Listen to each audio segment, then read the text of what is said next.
আর শয়তান আপনার কাছ থেকে এটাই আশা করে। সাধারণভাবে এই জিনিসগুলো কামনা করা কিন্তু খারাপ কিছু নয়। আর একটা ব্যাপার স্মরণে রাখার জন্য আপনাদের মনোযোগ আকর্ষণ করছি। সূরাতুন নাসে আল্লাহ আমাদেরকে শয়তান সম্পর্কে বলছেন, আল্লাযী ইউওয়াসউইসু ফি সুদুরিন নাস। সে মানুষের বুকের মধ্যে কুমন্ত্রণা দেয়।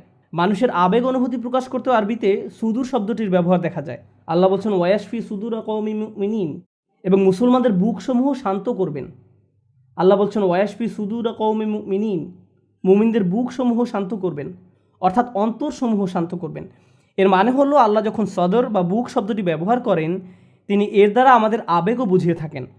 আমরা যে রাগ করি এটিও আমাদের বুকের অংশ, কান্না বুকের অংশ, ভালোবাসা বুকের অংশ, লোভ বুকের অংশ। এভাবে আপনি আমি যত রকমের অনুভূতির অভিজ্ঞতা লাভ করি, এর সবগুলোই বুকের অংশ। যখন আমরা অন্য কিছুর প্রতি আকৃষ্ট হয়ে পড়ি, এটাও আমাদের বুকের অংশ। যখন আমরা কুৎসিত কোনো কিছু থেকে মুখ ঘুরিয়ে ফেলি, সেটাও আমাদের বুকের অংশ। অলসতা বুকের অংশ, উৎসাহ উদ্দীপনাও আমাদের বুক থেকে আসে।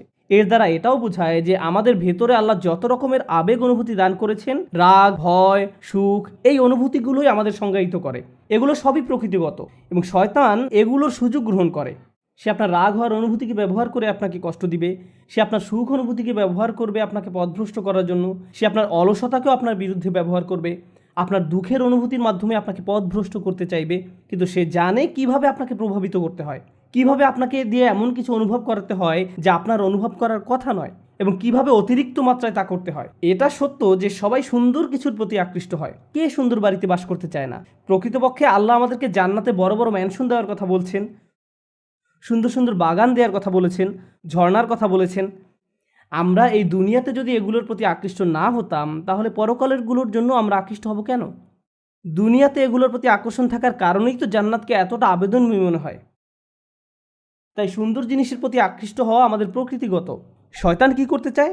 শয়তান এই অনুভূতির ভারসাম্য নষ্ট করতে চায়। আমি অমুক জিনিসটি পাওয়ার জন্য যা যা করার সবই করব। আমি এর পরিণতি নিয়ে ভাবতে চাই না। এটা আমার সামনে, আমি এখনই এটা চাই।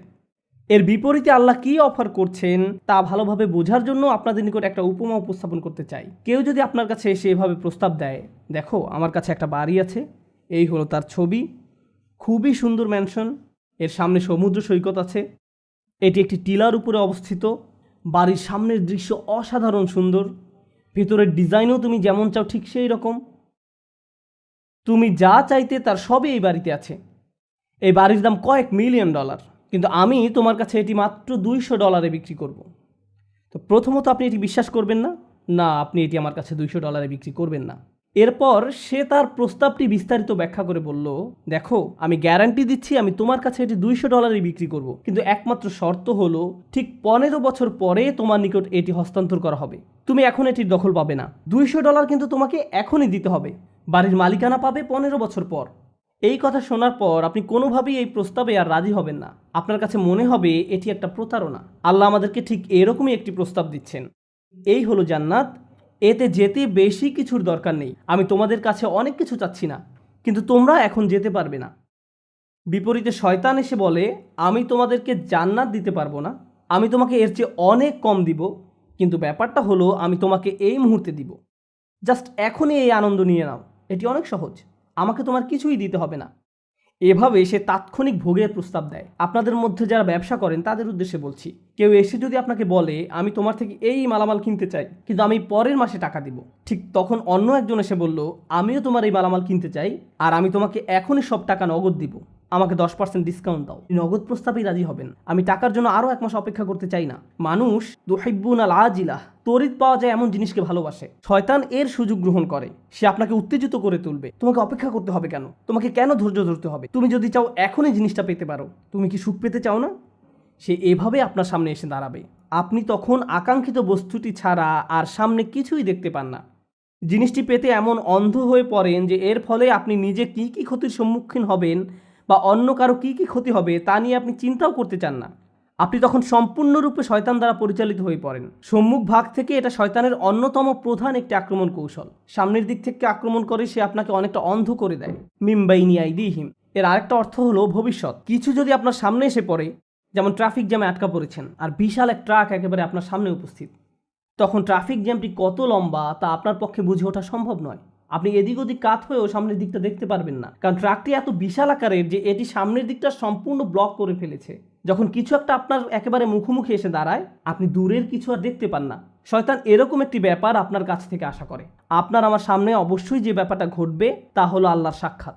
আপনি এবং আমি আমাদের প্রভুর দিকে এগিয়ে চলছি। এমনকি আপনি যদি দাঁড়িয়েও থাকেন, আপনি আসলে একটি কনভেয়ার বেল্টের উপর দাঁড়িয়ে আছেন যা আপনাকে আল্লাহর দিকে নিয়ে যাচ্ছে। আপনি ব্যাপারটা পছন্দ করেন বা না করেন, গ্রহণ করেন বা না করেন, আমরা প্রতিটি নিঃশ্বাসে সেদিকে এগিয়ে চলছি। আর সেই মিটিংটি এড়িয়ে যাওয়ার কোনো উপায় নেই। আর শয়তান আপনাকে এটা দেখতে দিতে চায় না। সে চায় না আমাদের মনে যেন এই ভাবনাটা আসে যে দিন যত যায় আমরা ততটা আল্লাহর কাছাকাছি হচ্ছি, আগামীকাল আরেকটু এগিয়ে যাব, এর পরের দিন আরও এগিয়ে যাব। ভবিষ্যতের ব্যাপারে শয়তান চায় আল্লাহর সাথে যে আপনার সাক্ষাৎ হবে এটা নিয়ে যেন চিন্তা না করেন, বরং সে চায় আপনার বন্ধুদের সাথে সাক্ষাৎ নিয়ে যেন আপনি চিন্তামগ্ন থাকেন, বা ছুটির দিনে কোথাও একত্রিত হওয়া নিয়ে, ভালো কোনো সময় নিয়ে, এই শুক্রবারে আমরা কি করব, পরের ছুটির দিনে কি করব, ভবিষ্যৎ